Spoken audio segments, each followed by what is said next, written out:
Salatullah, salamullah. Mulai. Bismillahirrahmanirrahim. Assalamualaikum warahmatullahi wabarakatuh. Alhamdulillah wassalatu wassalamu ala Rasulillah wa ala alihi wa sahbihi wa mawalah wa la hawla wa la quwwata illa billahi wa ba'du.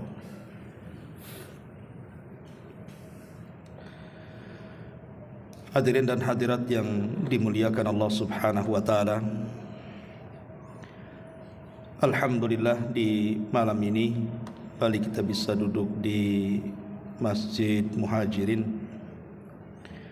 Salawat dan juga salam tetap kita hadiahkan kepada Rasul kita Nabi besar Muhammad sallallahu alaihi wa ala alihi wasallam.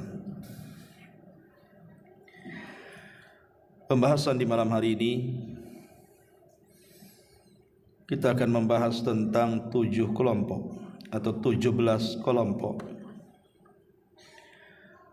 yang akan mendapatkan cahaya dari Allah Subhanahu wa taala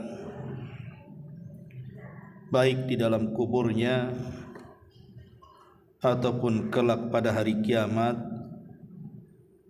ketika Allah Subhanahu wa taala kumpulkan kita semua di hadapannya. Siapa mereka? Ma'asyiral muslimin yang dimuliakan Allah Subhanahu wa taala. Cahaya adalah sesuatu yang sangat-sangat kita hajatkan di dunia. Kalau seandainya kita berjalan di kegelapan dan tidak ada cahaya sedikit pun, tentu kita akan merasakan akan besarnya nikmat cahaya bagi kita. Karena orang yang terkurung dalam kegelapan itu akan sesak jiwanya. Dan kita bisa rasakan ketika kita sedang berada di rumah, tiba-tiba listrik mati. Dan kita mencari-cari cahaya, tapi tidak didapati cahaya tersebut. Terkadang tumbuh rasa takut, sesak, dan begitu seterusnya. Artinya cahaya itu sangat penting sekali. Allah Subhanahu wa taala berfirman di dalam surah An-Nur ayat 35. Allahu nurus samawati wal ardh. Mathalu nurihi kamishkatin fiha misbah. Al-misbahu fi zujajah. Az-zujajatu ka'annaha kaukabun dhurri yuqadu min syajaratin mubarakatin zaitunatin la syarqiyatin wala gharbiyah yakadu zaituha yudhi'u walau lam tamsashu an-nar nurun ala nur yahdillahu linurihi man yasha wa yadribullahu al-amthala lin-nas wallahu bikulli syai'in alim. Allah adalah pemberi cahaya kepada langit dan juga bumi. Perumpamaan cahayanya seperti sebuah lubang yang tidak tertembus, yang di dalamnya ada pelita besar, di mana pelita itu di dalam tabung kaca, dan tabung kaca itu bagaikan bintang yang berkilauan, yang dinyalakan dengan minyak dari pohon yang diberkahi, yaitu pohon zaitun yang tumbuh tidak di timur dan tidak pula di barat, yang minyaknya hampir-hampir menerangi walaupun tidak disentuh api. Cahaya di atas cahaya yang berlapis-lapis. Allah memberikan petunjuk kepada cahayanya bagi orang yang dikehendaki. Dan Allah membuat perumpamaan-perumpamaan bagi manusia, dan Allah Maha mengetahui atas segala sesuatu. Ma'asyiral muslimin yang dimuliakan Allah Azza wa Jalla, ayat ini adalah ayat perumpamaan dari Allah Subhanahu wa taala bagi orang-orang yang mendapatkan cahaya di dunia. Di sini ada kalimat nurun ala nur, cahaya di atas cahaya. Apa maknanya cahaya di atas cahaya di sini? Ma'asyiral muslimin, di sini Allah Subhanahu wa taala sedang memperumpamakan hati seorang mukmin, bahwa hati seorang mukmin itu bagaikan sebuah lampu. Dulu kita kenal ada patromak namanya. Kita lihat lampu patromak itu, ketika kita nyalakan dari dalam kaca itu, maka akan menerangi semuanya. Tetapi lampu patromak ini Allah Subhanahu wa taala menyebutkan ada dua cahaya yang menerangi yang keluar dari lampu itu. Pertama, kilauan minyak zaitun, dan yang kedua kilauan daripada api itu sendiri. Jadi nur ala nur, cahaya dari minyak zaitun dan cahaya dari api yang menerangi sekitarnya. Itulah hati seorang mukmin, bercahaya dari dalam dan cahaya dari dalam menerangi keluar daripada hatinya.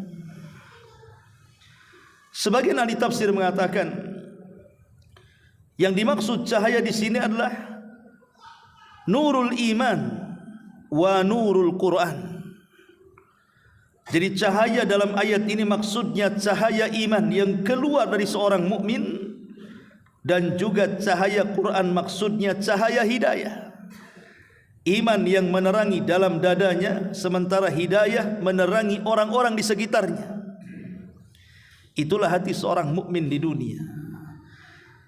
Hatinya penuh dengan cahaya, tapi cahaya itu dia sebarkan juga kepada orang-orang di sekitarnya. Ma'asyiral muslimin yang dimuliakan Allah Subhanahu wa taala, tentu kita tidak akan membahas cahaya seorang mukmin di dunia. Kita akan membahas cahaya-cahaya yang Allah Subhanahu wa taala akan anugerahkan bagi seorang mukmin dalam kuburannya dan kelak di akhirat setelah kematiannya. Ma'asyiral muslimin yang dimuliakan Allah Subhanahu wa taala, sedikit kita berlogika. Ketika di dunia hari ini, saya, Anda atau siapapun, kita memiliki rumah. Sebagian kita memiliki istri dan anak-anak serta tetangga, bahkan teman-teman yang baik, baik di masjid atau di luar masjid. Anda bayangkan kalau seandainya tiba-tiba kemudian Allah wafatkan kita, kemudian Allah masukkan kita ke sebuah ruangan yang sempit hanya 1 meter kali 1,5 meter. Tiba-tiba kemudian kita diasingkan dari manusia, kemudian digelapkan lagi di dalamnya. Kira-kira perasaan kita seperti apa? Jangan lagi cerita kita diasingkan dalam kuburan kita. Seandainya kita dipenjarakan di satu ruangan, tidak ada manusia yang mengunjungi kita, tidak ada kipas, tidak ada AC, tidak ada TV, tidak ada handphone. Kita hanya sendirian di situ. Lampu pula digelapkan di situ. Mungkin kita tidak akan tahan lama dalam ruangan itu. Tetapi kalau seandainya ada sedikit cahaya dalam ruangan itu, tentu akan melegakan hati kita. Apalagi kalau cahaya itu kemudian betul-betul menerangi dalam kuburan kita, tentu akan lebih menenangkan lagi. Ini baru cerita kubur nih, belum cerita akhirat. Makanya seorang mukmin itu sangat berhajat kepada cahaya, baik di dunia, baik dalam kuburnya, ataupun kelak di akhirat setelah kematiannya. Tidak memperpanjang mukaddimah, yang pertama di antara sebab-sebab orang akan mendapatkan cahaya adalah al-imanu billah, beriman kepada Allah Subhanahu wa taala, menjauhi kemunafikan. Di dalam Al-Quranul Karim, tepatnya dalam surah Al-Hadid ayat 12 sampai 15,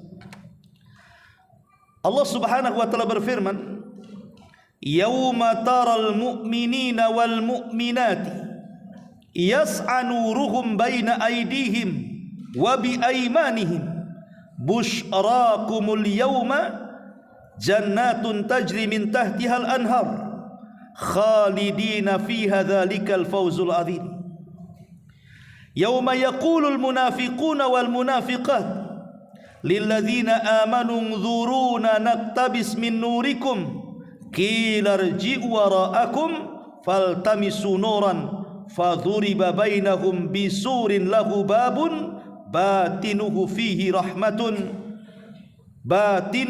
rahmatu wa zahiruhu min kibalihil adzab." Allah Subhanahu wa taala mengatakan, pada hari ketika kamu melihat orang-orang yang beriman, baik laki-laki atau perempuan, sedang cahaya mereka bersinar di hadapannya, kemudian bersinar di belakang kanan mereka, dikatakan kepada mereka pada hari itu, ada berita gembira untuk kalian. Maksudnya sorga yang mengalir di bawahnya sungai-sungai yang kamu akan kekal di dalamnya. Itulah keberuntungan yang besar. Tapi pada hari itu ketika orang-orang munafik laki-laki dan perempuan berkata kepada orang-orang yang beriman, "Tunggulah kami supaya kami dapat mengambil sebagian dari cahayamu." Dikatakan kepada mereka, "Kembalilah kamu ke belakang, carilah cahaya sendiri." Lalu diadakan di antara mereka dinding yang mempunyai pintu, di sebelah dalamnya ada rahmat dan di sebelah luarnya disitulah ada azab Allah Subhanahu wa taala. Ayat ini menjelaskan tentang perjalanan dua kelompok kelak di titian Siratal Mustaqim. Jadi ketika semua proses sudah dilalui, mulai daripada syafaat, kemudian hisab, kemudian timbangan, kemudian pengambilan catatan dan macam-macam peristiwa, dan orang-orang kafir sudah dimasukkan ke dalam neraka, maka sisa dua kelompok. Pertama orang-orang yang beriman, yang kedua orang-orang munafik. Kenapa orang-orang munafik mereka tidak dimasukkan seperti orang kafir ke dalam neraka, tapi dilewatkan kepada titian? Di sini Allah Subhanahu wa taala hendak membalas mereka karena ketika di dunia mereka suka menipu Allah, menipu orang-orang yang beriman, maka sekarang mereka akan ditipu Allah dan orang-orang yang beriman di titian itu. Al jaza min jinsil amal. Jadi ketika kemudian jembatan itu betul-betul dibentangkan di antara neraka jahanam, disitulah orang-orang yang beriman akan diberikan cahaya sebagaimana amalan mereka di dunia. Ada cahayanya terang sekali, ada yang juga redup sekali, tapi tetap diberikan cahaya sesuai dengan amalannya. Lah orang-orang munafik diberikan cahaya tetapi kadang bercahaya, kadang pula gelap. Lah ketika orang-orang munafik mulai kemudian meniti titian itu, tiba-tiba kemudian cahayanya hilang. Sementara orang-orang yang beriman, mereka tidak pernah padam cahaya itu. Kemudian di tengah titian itulah orang-orang munafik menghadang orang-orang yang beriman dan mengatakan, "Umdzuruna naktabis min nurikum." Bisa enggak aku berjalan dengan kalian? Aku ikut cahaya kalian. Tetapi orang-orang yang beriman tidak mau tertipu dengan orang munafik. Mereka mengatakan, "Irji'u wara'akum faltamisu nura." Oh, tidak bisa. Kalau engkau ingin mendapatkan cahaya, balik lagi kau ke belakang. Ketika orang-orang munafik ini kemudian balik ke belakang, tiba-tiba Allah Subhanahu wa taala kemudian Allah katakan, "Fadhuriba bainahum bisurin lahu babun batinuhu fihi rahmah wa zahiruhu min kibalil adzab." Lalu kemudian dibuat di antara mereka dinding yang mempunyai pintu. Di sebelah dalamnya ada rahmat dan di sebelah luarnya dari situlah ada siksa Allah Subhanahu wa taala. Ketika pintu itu dibuka, rupanya dia harus masuk ke dalam jahannam. Nauzubillah. Maka dari sini ikhwatu fillah memuliakan Allah Subhanahu wa taala, sebab pertama mendapatkan cahaya adalah al-iman. Iman kepada Allah Subhanahu wa taala dan jauhi kemunafikan. Kemudian yang kedua, hifdzus salawat, menjaga salat-salat 5 waktu, terkhusus salat fajar. Disebutkan dalam hadis Abi Malik Al-Asy'ari radhiyallahu anhu, dia mengatakan, Rasul mengatakan, as-salatu nur, salat itu cahaya. Salat itu cahaya. Kata para ulama, dikatakan bahwa fa inna mimma yunawwiru qabral muslim al-a'malus salihatu kulluha wa khassatun as-salatu was-sabr. Amalan-amalan yang bisa memberikan cahaya bagi seorang mukmin dalam kuburannya adalah seluruh amal saleh, terkhusus salat dan sabar. Karena Allah Subhanahu wa taala mengatakan, wasta'inu bis-sabri was-salah, mintalah pertolongan kepada Allah dengan salat dan sabar. Dan Nabi SAW mengatakan, was-salatu nurun, dan salat itu adalah cahaya. Maka orang yang banyak melakukan salat di dunia, maka dia akan paling terang cahayanya pada hari ketika Allah wafatkan dan dimasukkan ke dalam kuburnya. Nabi SAW mengatakan, wafsah lahu fi qabrihi wa nawwir lahu fihi, luaskan kuburannya, hantarkan cahaya ke dalamnya. Ma'asyiral muslimin yang dimuliakan Allah Subhanahu wa taala, maka amalan yang kedua, perbanyak salat. Bahkan Nabi sallallahu alaihi wasallam mengatakan dalam sebuah hadis dari Anas ibn Malik radhiyallahu an, basyaril masyaina fi dhulami ilal masajid bin nurit tam yaumal qiyamati.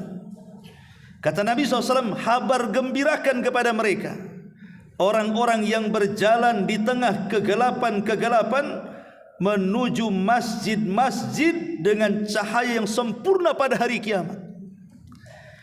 Para ulama mengatakan, maksudnya dalam hadis ini adalah menjaga salat, terutama 2 salat yang berada dalam kegelapan. Pertama salat Isya, dan yang kedua salat subuh. Itulah 2 salat yang dilakukan dalam kegelapan. Karena kalau sekarang lah terang, banyak listrik. Zaman dulu tentu ke masjid untuk melaksanakan Isya itu harus melewati tempat-tempat gelap kan gitu. Begitu juga salat subuh. Maka orang yang menjaga salat Isya dan subuh, maka mereka akan mendapatkan kesempurnaan cahaya pada hari kiamat.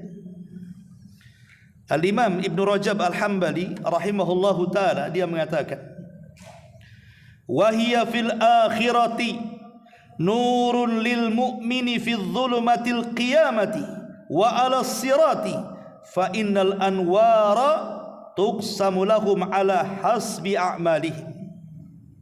Dan kelak di akhirat, kata Imam Ibn Rajab, kelak di akhirat amalan-amalan seperti salat itu akan menjadi cahaya bagi kaum muslimin di tengah-tengah kegelapan hari kiamat, di tengah-tengah kegelapan di atas titian sirat. Karena sesungguhnya cahaya-cahaya itu akan dibagikan kepada mereka sesuai dengan amalan-amalan mereka di dunia. Oleh karena itulah ma'asyiral muslimin yang dimuliakan Allah Subhanahu wa taala, jaga salat. Siapa yang banyak berdiri di dunia, maka akan sedikit berdiri di akhirat. Dan siapa yang banyak salat di dunia, maka cahayanya akan lebih besar lagi di akhirat. Ini yang kedua. Yang ketiga, mengerjakan salat Jumat. Mengerjakan salat Jumat.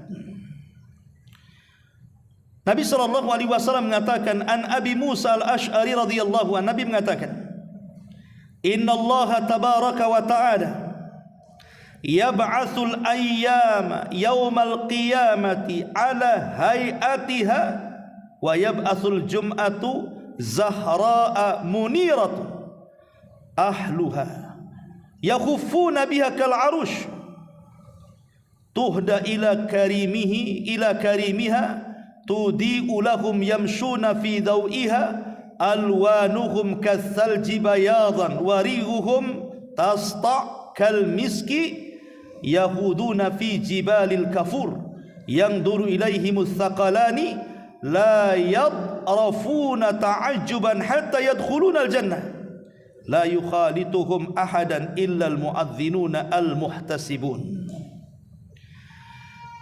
Abu Musa al-Ash'ari radhiyallahu anhu berkata, Rasul bersabda, sesungguhnya Allah Subhanahu wa taala mengutus hari-hari pada hari kiamat sesuai keadaannya, dan mengutus hari Jumat sebagai bunga yang bercahaya bagi yang para pelakunya, maka mereka berkumpul padanya seperti seorang pengantin yang diberikan kepada suaminya. Cahaya salat Jumat itu menerangi bagi mereka para pelaku salat Jumat. Mereka berjalan pada cahayanya, warna-warna mereka seperti es yang putih, bau mereka menyebar seperti minyak wangi misik yang menyatu pada gunung Kafur. Seluruh manusia dan jin melihat kepada mereka. Mereka tidak menunduk saking kagumnya sampai mereka masuk ke dalam sorga. Tidak ada seorang pun yang mencampuri mereka kecuali orang-orang yang mengumandangkan azan yang mengharap pahala Allah Subhanahu wa taala. Lihat, orang-orang yang salat Jumat diiringi cahaya sampai masuk ke dalam sorga. Semua manusia yang menyaksikannya takjub. Makanya jangan remehkan orang yang melaksanakan salat Jumat itu. Kenapa Nabi SAW sampai memberikan pahala besar orang yang salat Jumat itu, sampai Allah utus malaikat yang berdiri di pintu masjid, coba bayangkan, untuk mencatat siapa yang pertama kali masuk.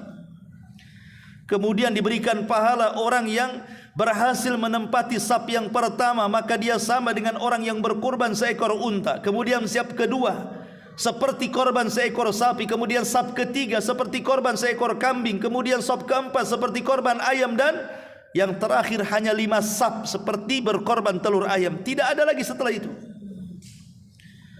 Tapi kenyataannya banyak orang-orang yang mereka meremehkan salat Jumat, datang itu ketika khatib sudah berkhutbah. Ini yang ketiga. Yang keempat, bersedekah atau mengeluarkan zakat. An Abi Malik al-Ash'ari radhiyallahu anhu, Nabi SAW mengatakan, was-sadaqatu burhan, dan sedekah adalah burhan.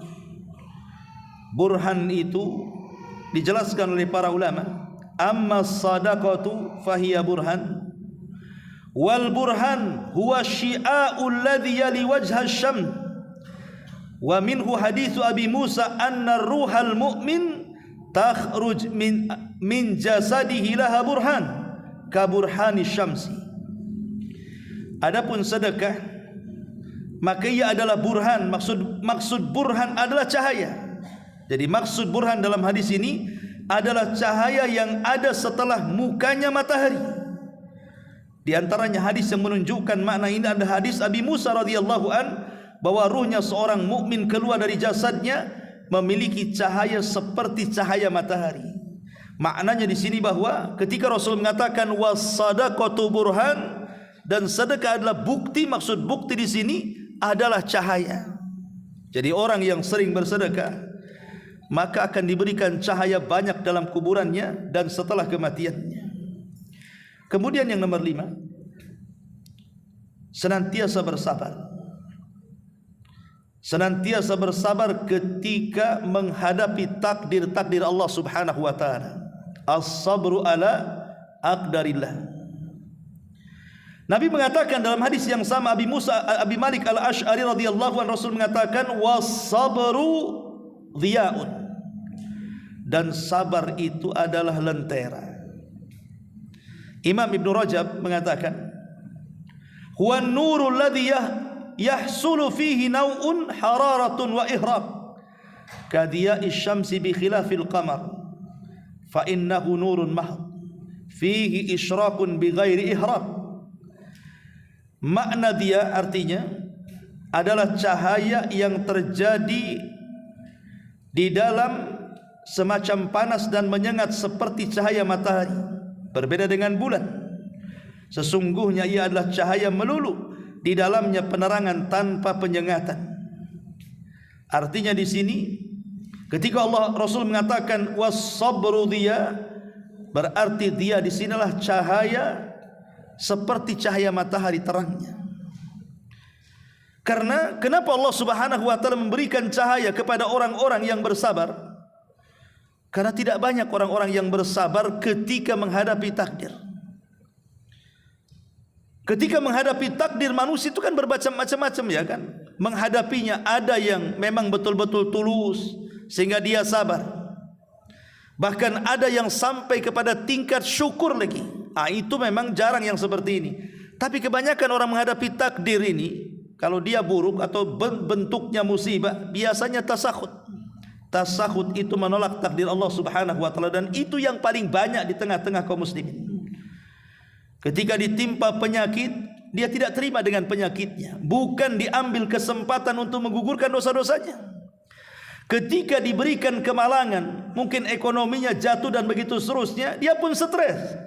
Bukan kepikiran bahwa boleh jadi itu Allah Subhanahu wa taala menghendaki lain. Wa asa an takrahu syai'an wa huwa khairul lakum. Boleh jadi sesuatu yang kita anggap buruk itu baik pula bagi kita. Kemudian yang keenam, membaca surah Al-Kahfi pada hari Jumat. An Abi Sa'id Al-Khudri radhiyallahu an, Nabi SAW mengatakan, man qara'a surat Al-Kahfi fi yaumil jum'ati adha'a lahu min nur ma bainal jum'atain. Abu Sa'id Al-Khudri radhiyallahu anhu mengatakan, Rasul bersabda, barang siapa yang membaca surah Al-Kahfi pada hari Jumat, niscaya akan diberi baginya cahaya di antara dua Jumat. Cahaya di antara dua Jumat. Sebagian para ulama mengatakan artinya Allah berikan petunjuk yang banyak. Allah akan berikan keimanan dan ketakwaan yang lebih kalau betul-betul dia membaca surah Al-Kahfi dan merenungkan isinya.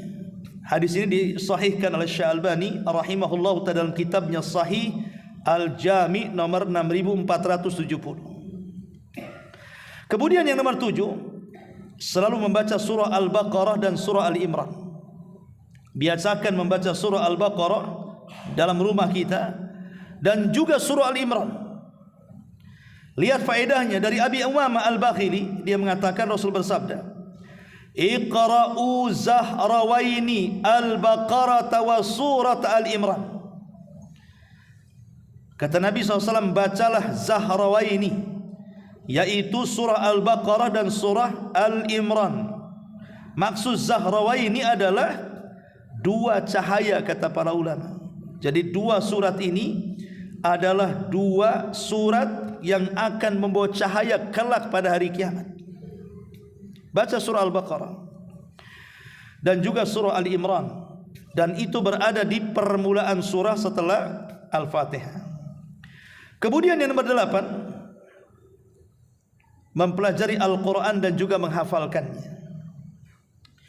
Dari Abdullah ibn Buraidah Al-Aslami radhiyallahu an, dari bapaknya, dia berkata Rasul bersabda, man qara'al Qur'ana wa ta'allamahu wa 'amila bihi albasa yaumal qiyamati tajan min nurin daw'uhu mithla daw'i syamsi yuqsa walidayhi hullatani la yaqumu bihima ad-dunya fayaqulani bima kasaina fayuqalu bi ahadi waladikum al-Qur'an. Dari Abdullah bin Buraidah Al-Aslami, dia meriwayatkan dari bapaknya, dia berkata Rasul bersabda, barang siapa yang membaca Al-Quran kemudian mempelajarinya serta berusaha mengamalkannya, niscaya dipakaikan kepadanya pada hari kiamat sebuah mahkota dari cahaya, sinarnya seperti sinar matahari, dan kedua orang tuanya akan dipakaikan jubah yang sangat indah, tidak dapat dinilai dengan dunia. Lalu kedua orang tuanya berkata, apa sebab kami dipakaikan pakaian indah ini? Maka dijawab, dengan sebab anak kalian berdua karena menghafal Quran. Subhanallah. Maka saya nasihatkan kepada antum para bapak yang banyak anaknya, Kalaupun tidak bercita-cita semua anaknya hafal Quran, jadikanlah satu di antara mereka para penghafal Quran. Umpamanya Anda ada yang punya anak 5, 6, 7. Kalaupun tidak bisa semuanya hafal Quran, satulah di antara mereka arahkan kepada penghafal-penghafal Quran, supaya menjadi syafaat dan wasilah yang kelak akan mengangkat derajat orang tuanya dan akan memakaikan jubah yang sangat indah dan akan membahagiakan orang tuanya pada hari kiamat. Apalagi kalau umpamanya ada potensi dari anak kita itu, nampaknya anak yang satu ini cerdas, mungkin kecerdasannya di atas rata-rata. Ini kesempatan, masukkan kepada pondok-pondok tahfidz Al-Quran, supaya satu di antara mereka adalah yang membanggakan orang tuanya pada hari kiamat.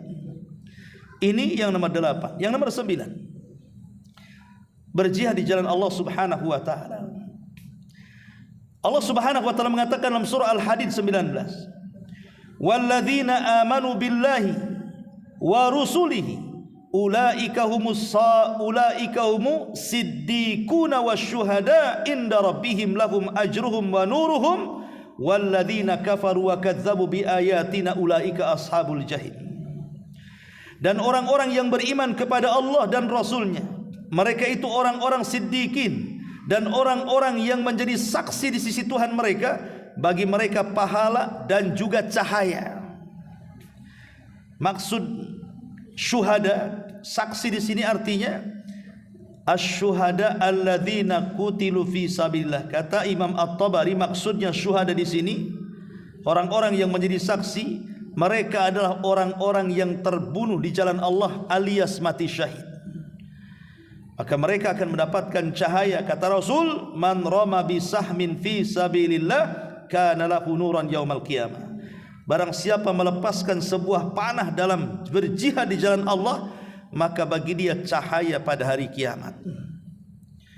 Minimalnya kalau kita tidak berjihad, karena mungkin di antara kita juga tidak semua pemberani, karena amalan jihad ini amalan berat. Kutiba alaikumul qital wa huwa kurhul lakum.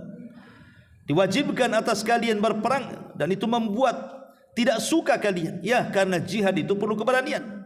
Tapi minimalnya, walaupun kita tidak punya keberanian berjihad, tanamkan dalam hati kita ini bahwa kita akan berjihad. Minimal punya niat. Ya. Sebab orang yang tidak punya niat dalam hatinya berjihad, maka hatinya dipenuhi dengan kemunafikan. Kemudian yang nomor 10, selalu berbuat adil, terutama bagi para pemimpin. Tinggalkan kezaliman.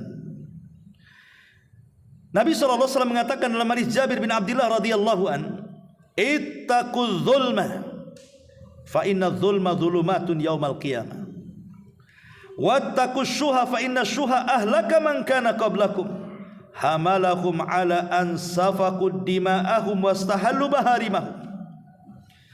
Kata Nabi, jauhilah kezaliman, karena sungguh kezaliman adalah merupakan kegelapan-kegelapan pada hari kiamat. Orang zalim tidak akan diberikan cahaya. Maknanya orang adil akan diberikan cahaya. Kemudian jauhi sifat-sifat bakhil, karena sesungguhnya sifat bakhil telah menghancurkan orang-orang sebelum kalian, menjadikan mereka menumpahkan darah dan menghalalkan yang diharamkan Allah Azza wa Jalla. Itulah bahaya bakhil. Gara-gara bakhil itu orang saling sikat-sikut, bunuh sana bunuh sini, bahkan tak jarang menghalalkan yang diharamkan Allah Subhanahu wa taala. Ma'asyiral muslimin yang dimuliakan Allah Subhanahu wa taala, Imam An-Nawawi ketika memberikan sarahan hadis ini, beliau mengatakan, "Huwa ala zahirihi fayakunu dhulumat ala sahibihi la yahtadi yaumal qiyamah sabila hatta yas'a nurul mu'min baina aydihim wa bi aymanihim." Kata Imam Nawawi rahimahullahu taala, beliau menukilkan perkataan qadiyat, maksudnya hadis ini dibawa kepada zahirnya, gelap ya gelap maksudnya, maka ia akan kena kegelapan untuk pelakunya, tidak akan mendapatkan petunjuk jalan pada hari kiamat. Na'udzubillah. Artinya orang-orang yang zalim itu betul-betul akan mendapatkan kegelapan, dan khususnya tentu para pemimpin, ya, karena kezaliman yang paling banyak itu biasanya dikonsumsi para pemimpin. Kenapa demikian? Karena kekuasaan di tangannya. Dia bisa dengan kekuasaan itu melakukan kezaliman di mana-mana. Kemudian yang nomor 11, bagi yang haji tentunya, menunaikan haji saat melempar jumrah. Nabi mengatakan, "Idza ramaital jimara kana lahu nuran yaumal qiyamah." Jika kamu melempar batu-batu jumrah, baik jumrah wusta atau aqabah atau sughra, maka niscaya bagimu cahaya pada hari kiamat. Kemudian juga yang nomor 12, menggundur rambut ketika tahallul haji. Nabi SAW mengatakan, "Wa idza halaqa ra'sahu falahu bikulli sya'ratin saqatat min ra'sihi nurun yaumal qiyamah." Apabila dia mengundur rambutnya, maka ia memiliki pada setiap helai rambut yang jatuh itu dari kepalanya akan menjadi cahaya pada hari kiamat. Maka beruntunglah orang-orang yang haji, maka mereka bisa mengumpulkan cahaya sebanyak-banyaknya pada hari kiamat. Kemudian yang nomor 13, orang-orang yang menuntut ilmu syar'i seperti anda-anda ini, datang ke majelis ilmu kemudian duduk mendengarkan kajian. Dari hadis Abu Hurairah radhiyallahu anhu, Rasul mengatakan, "Man salaka tariqan yaltamisu fihi ilma sahhalallahu bihi tariqan ilal jannah." Barang siapa yang menempuh jalan mencari ilmu syar'i, ilmu agama, Allah akan mudahkan baginya ke dalam sorga. Kata para ulama, dimudahkan di situ artinya kelak pada hari kiamat akan dimudahkan dengan diberikan banyak cahaya. Orang kalau berjalan di atas cahaya akan mudah, tapi orang berjalan di atas kegelapan, macam mana dia akan sampai? Maka orang-orang yang duduk di majelis ilmu, belajar agama, maka itu sebab terbesar akan mendapatkan cahaya baik dalam kuburannya ataupun setelah kematiannya kelak pada hari kiamat. Ma'asyiral muslimin yang dimuliakan Allah Azza wa Jalla, makanya Imam Syafi'i rahimahullahu taala, beliau mengatakan ada seseorang yang bijak menulis surat kepada seseorang yang bijaksana. "Ya akhi, qad utita ilman." Wahai saudaraku, kamu sudah diberikan ilmu, maka janganlah kemudian ilmu itu kau gelapkan dengan dosa. Artinya bahwa, kata Imam Syafi'i rahimahullahu ta'ala, kalau Allah sudah berikan pengetahuan, janganlah pengetahuan yang merupakan cahaya itu kau gelapkan dengan dosa. Makanya kata Imam Syafi'i ketika beliau mengadu soal kurangnya hafalan kepada waki gurunya, "Syakautu ila waki su'a hifdin fa arsyadani bi antarkil ma'asi wa'lam bi annal ilma nurun wa nurullah la yuhda lil asi." Kata Imam Syafi'i, aku mengadu kepada guruku Waki soal buruknya hafalanku. Kata Imam Waki, maka dia memberikan saran agar aku meninggalkan maksiat, karena ilmu adalah cahaya dan cahaya itu tidak mungkin masuk ke hati-hati ahli maksiat, kata Syafi'i rahimahullahu ta'ala.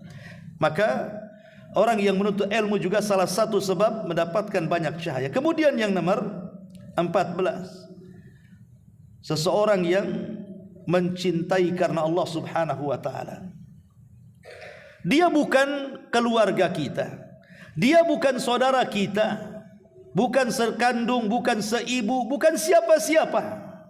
Dia bukan siapa-siapa kita, tetapi kita senantiasa baik dengan dia lillahi, karena Allah. Jadi mencintai saudaranya karena Allah, bukan karena faktor ekonomi, bukan karena faktor dunia, tidak, lillahi ta'ala, karena Allah. Dijelaskan dalam sebuah hadis, Nabi mengatakan, "Ya ayyuhan nas, isma'u wa'qilu wa'lamu."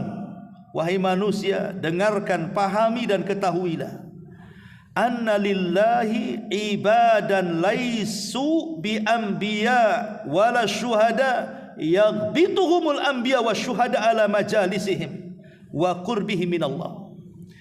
Kata Nabi sallallahu alaihi wasallam, ketahuilah bahwa Allah itu mempunyai hamba-hamba. Mereka bukan nabi, mereka bukan orang-orang yang mati syahid, yang menjadikan duduk dan dekat mereka dari Allah subhanahu wa ta'ala. Faja'a rajul minal Arab, tiba-tiba ada Arab Badui datang. min qasiyatin nasi wa alwa biyadihi ila Nabi sallallahu alaihi wasallam. Lalu datang seorang Arab pedalaman dari orang biasa dan ia menunjukkan tangannya kepada Rasul lalu berkata, "Ya Nabi Allah, nasun minan nas laisu bi anbiya wala syuhada yaghbituhumul anbiya wasyuhada ala majalisihim wa qurbihim min Allah. An'adhum lana ya Rasulullah, atau sifhum lana ya Rasulullah, atau fassirhum lana ya Rasulullah." Maka orang ini mengatakan, Rasul, kok ada orang yang bukan nabi, bukan syuhada, tetapi nabi dan para syuhada sangat cemburu dengan orang ini karena kedekatan dia dengan Allah Subhanahu wa taala. Bisa enggak kau sifatkan siapa mereka?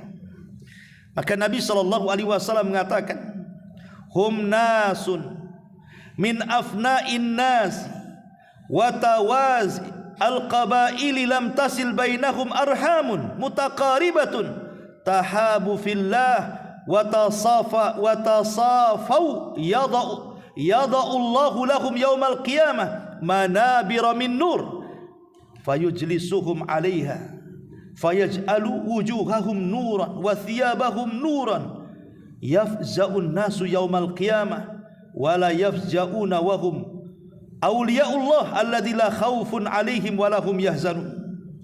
Apa kata Nabi sallallahu alaihi wasallam? Mereka adalah manusia dari berbagai macam dan campuran dari beberapa kabilah, tidak tersambung di antara mereka hubungan pertalian kerabat ataupun kekeluargaan. Mereka saling mencintai karena Allah dan mereka saling mensucikan. Maka Allah akan meletakkan bagi mereka pada hari kiamat mimbar-mimbar dari cahaya. Maka mereka akan duduk di atas mimbar bercahaya itu. Lalu Allah menjadikan wajah-wajah mereka bercahaya pula, pakaian-pakaian mereka bercahaya pula. Ketika manusia tersentak pada hari kiamat, mereka tidak tersentak. Mereka adalah wali-wali Allah yang tidak ada rasa takut di hati-hati mereka dan tidak ada kekhawatiran. Subhanallah, ya. Jadi Allah Subhanahu wa taala akan meletakkan satu mimbar di bawah arsy. Mimbar itu penuh dengan cahaya. Semua menginginkan di atas mimbar itu mereka duduk, termasuk para nabi, termasuk para syuhada. Tapi tiba-tiba kemudian ada orang-orang yang duduk di situ, mereka bukan para nabi, mereka bukan para syuhada. Bahkan para nabi dan syuhada cemburu, kenapa orang itu bisa duduk di situ? Tiba-tiba setelah duduk, wajah-wajah mereka ikut bercahaya, pakaian-pakaian mereka ikut bercahaya. Ketika ditanya, Rasul, siapa orang yang memiliki tempat yang tinggi kelak pada hari kiamat yang penuh dengan cahaya itu? Maka Rasul SAW mengatakan, mereka adalah orang-orang yang senantiasa menanamkan kecintaan kepada orang lain, padahal orang itu bukan kerabatnya, bukan keluarganya, bukan siapa-siapa. Dia cinta karena Allah dan benci karena Allah Subhanahu wa taala. Ini penting karena di zaman sekarang terkadang orang melakukan perkawanan itu karena dunia. Saya dekat dengan dia itu karena ada hubungan bisnis. Saya dekat dengan dia itu karena ada hubungan dunia. Tidak ada orang yang dekat itu karena Allah, betul-betul karena Allah. Padahal lihat bagaimana keutamaannya di hadapan Allah Subhanahu wa taala. Kemudian yang nomor 15, uban yang akan menjadi cahaya yang ada di kepala. Masyarul muslimin yang dimuliakan Allah Azza wa Jalla, disebutkan dalam hadis Fadalah Ibn Ubaid, Nabi mengatakan, man syaba syaibatan fi sabilillah kanat nuran yaumal qiyamah. Qala rajulun inda dhalik fa inna rijalan yantifuna syaibah. Faqala Rasulullah man syaa falyantif nurahu.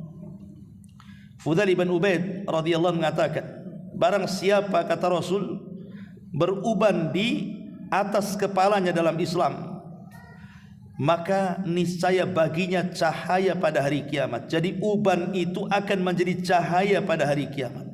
Seseorang berkata kepada Rasul, Rasul, sesungguhnya ada beberapa orang mencabut ubannya, boleh enggak? Maka Rasul mengatakan, barang siapa yang hendak untuk mencabut cahayanya, ya silahkan saja. Ya. Kalau hendak mencabut cahaya silahkan, tapi kan rugi. Karena bagaimanapun uban ini adalah pengingat kita. Dan biasanya orang tumbuh uban itu kan di usia 40 tahun. Dan 40 tahun itu biasanya separuh lebih usia dia sudah berlalu, yang akan dijalani itu tinggal sedikit lagi.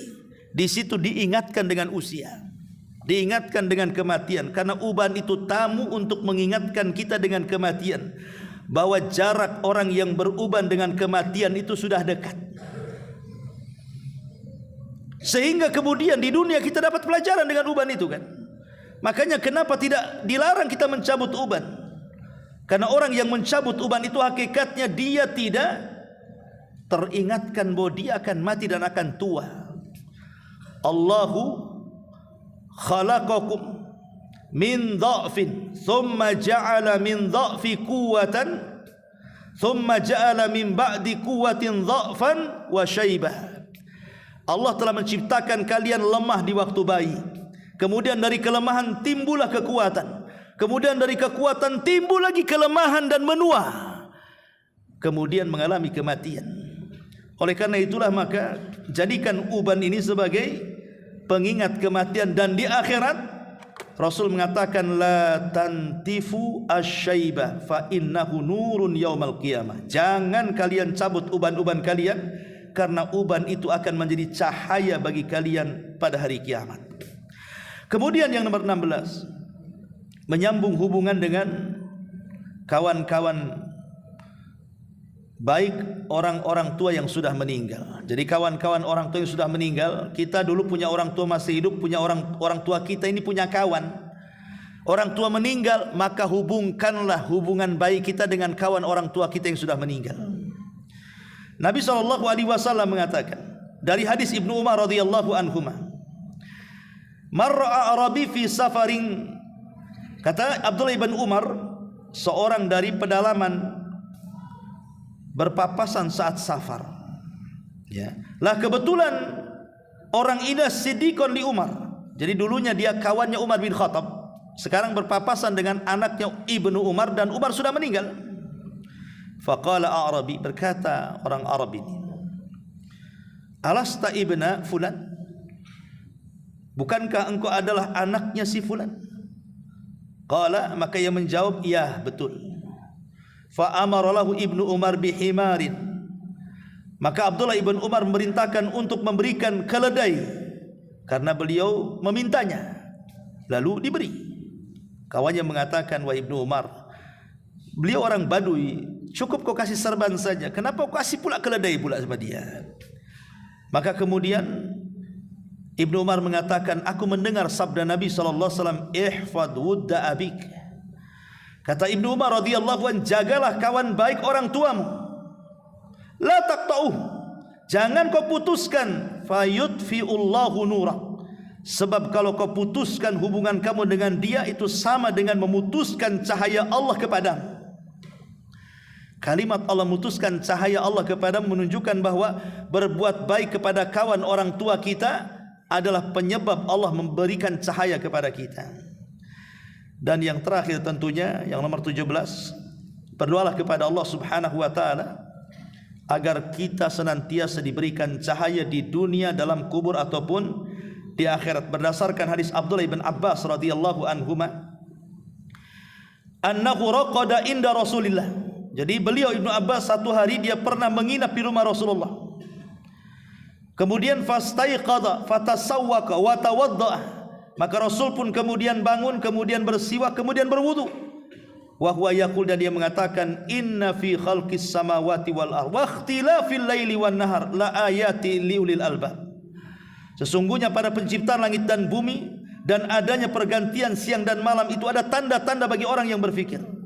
Maka Nabi SAW kemudian membaca sampai selesai ayat-ayat ini. Kemudian Nabi SAW pun salat 2 rakaat, beliau panjangkan berdiri, ruku dan sujudnya. Kemudian beliau berpaling, kemudian tidur. Kemudian beliau pun akhirnya kemudian setelah muadzin salat fajar berkumandang, maka beliau keluar. Disinilah kemudian beliau berdoa, Allahumma ij'al fi qalbi nuran wa fi lisani nuran waj'al fi sam'i nuran waj'al fi basari nuran waj'al min khalfi nuran wa min amami nuran waj'al min fawqi nuran wa min tahti nuran Allahumma ati nuran. Kata Nabi sallallahu alaihi wasallam, beliau mengatakan, ya Allah,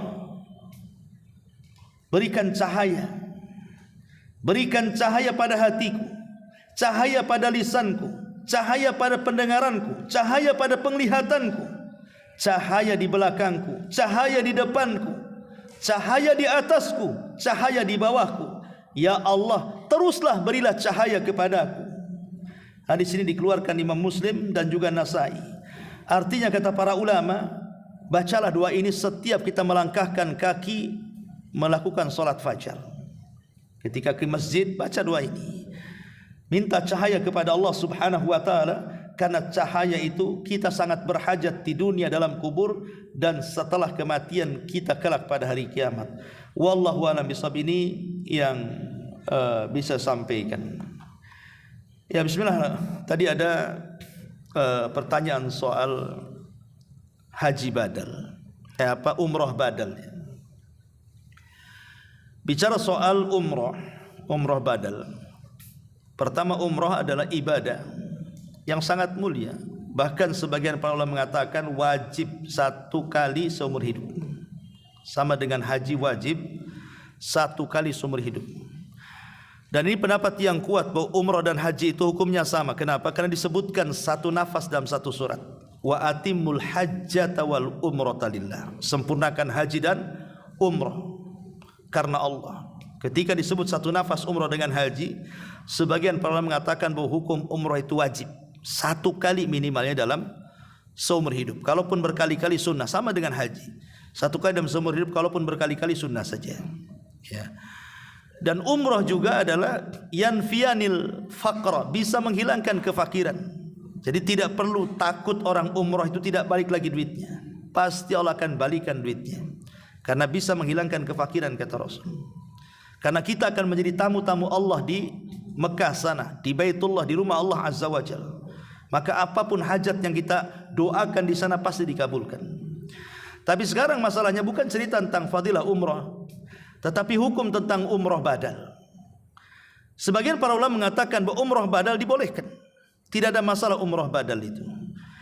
Dan yang dibadali itu dia sanggup secara materi. Dia bisa umrah sebenarnya. Tetapi karena mungkin sakit, stroke atau apa yang menjadikan dia tidak bisa bergerak. Dia punya biaya tapi tidak bisa berangkat. Maka dananya dia boleh kemudian diberikan kepada yang membadalkannya. Biar dia yang umrah kemudian diniatkan kepada orang yang sakit tadi. Dengan catatan orang yang membadalkan umrah itu sudah umrah. Yang membadalkan umrah sudah umrah. Ya, artinya dia sudah umrah, selesai umrah. Ya kias kepada orang yang badal haji. Orang yang badalkan haji harus haji. Karena ada seorang sahabat yang tawaf di sekitar Ka'bah, dia mengatakan labbaika Allahumma labbaika an subrumah. Aku penuhi panggilanmu ya Allah, aku penuhi panggilanmu ya Allah, dan aku berhaji ini untuk orang namanya Subrumah. Kata Rasul, siapa Subrumah itu? Kenapa kau talbiyah menyebut-nyebut nama Subrumah? Maka dia mengatakan akhun li, dia saudaraku wahai Rasul Subrumah itu. Kemudian Rasul mengatakan hujja'an nafsika thumma hujja'an Subrumah. Haji dulu kamu, baru kau hajikan si Subrumah itu. Termasuk juga dikiaskan kepada umrah. Umrah dulu baru mengumrahkan orang lain. Artinya bahwa badal umrah itu harus umrah dulu, orang yang membadalkannya. Tentang kemudian bagaimana kalau badal umrah itu kepada orang tua yang sudah meninggal, ini menjadi khilaf ulama. Apakah badal umrah kepada orang yang meninggal itu sampai ataukah tidak sampai? Terjadi panjang para ulama khilaf. Ya, tapi Allahu a'lam, pendapat yang kuat boleh membadalkan umrah bagi orang tua yang sudah meninggal. Kalau memang dia apalagi dulunya pernah berwasiat ataukah pernah bernazar, sekalipun tidak berwasiat dan tidak bernazar, kalau seorang anak membadalkan umrah yang sudah meninggal dari orang tuanya, insya Allah tidak ada masalah. Ya, walaupun sekali lagi ada khilaf, kita tidak mengingkari ada khilaf. Ya, wallahu a'lam. Ya, semoga yang umrah dimudahkan perjalanannya.